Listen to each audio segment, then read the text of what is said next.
तो गणपती काही पावला नाही, पोरांच्या काही थोड्या कमी झाल्या नाहीत. शेवटी असं झालं, सगळ्यांच्या मते ठरलं की कृष्णासह सगळ्या पोरांना शेतात पाठवायचं, जंगलात पाठवायचं. गाई गुरांना सांभाळा, चांगले थकतील म्हणाले दिवसभरामध्ये, आणि मग रात्री येऊन झोपतील, खोड्या करायला संधीच नाही. सगळ्या गाई वासरांना इतका आनंद झाला म्हणतात. सगळेजण आले, सगळ्यांकडे शिजोऱ्या होत्या. आता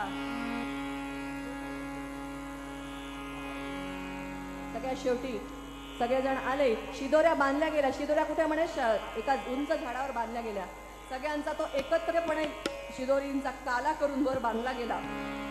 टेंड्या म्हणाला, मला माझ्या आईने विशेष साईचं दही दिलंय, तो हात शरीराने असा सुडसुडीत होता, मी आणि कृष्णच खाणार, बाकीच्यांना देणार नाही. म्हणून त्यांनी त्याची शिदोरी लांब ठेवली होती, उंच बांधून ठेवली होती. बाकीची पोरं वर चढू शकत नव्हती. आता खेळायचं म्हणाले, आधी नुसतं खायचं नाही, बसून खायचं नाही. ठीक आहे म्हणाले, चला असं म्हणून सगळ्यांनी खेळणं सुरू केलं. एक चिठ्ठी घेतली, त्याच्यावर थुंकी लावली. उन्हाळी पावसाळी, पहिल्यांदा मुली की मुलं, सगळ्यात पहिल्यांदा मुलींनी डाव जिंकला. खेळ खेळण्या आला मुरारी यमुना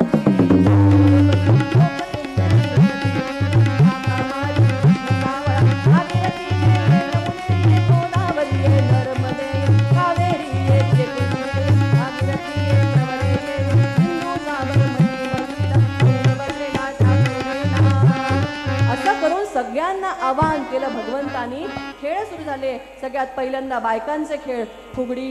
राधा कृष्ण जय कुंज विहारी मुरलीधर गोवर्धनहारी.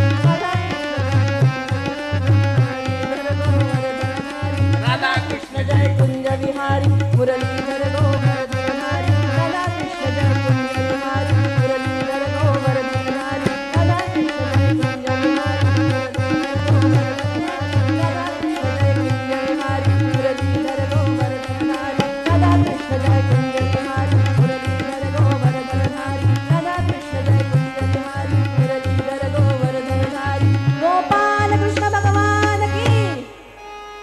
सगळ्यांना मुलं आणि मुली. आता हे सगळे अगदी आपले गुरुबंधू आहेत, त्यामुळे सगळ्यांनी मनसोक्त आनंद घ्या. राधा कृष्ण जय कुंज विहारी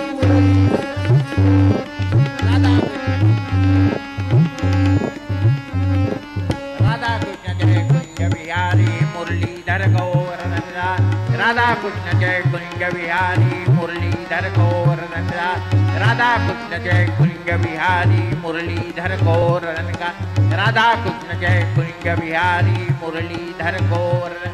गोपाल कृष्ण भगवान की जय. राधा कृष्ण जय कुंज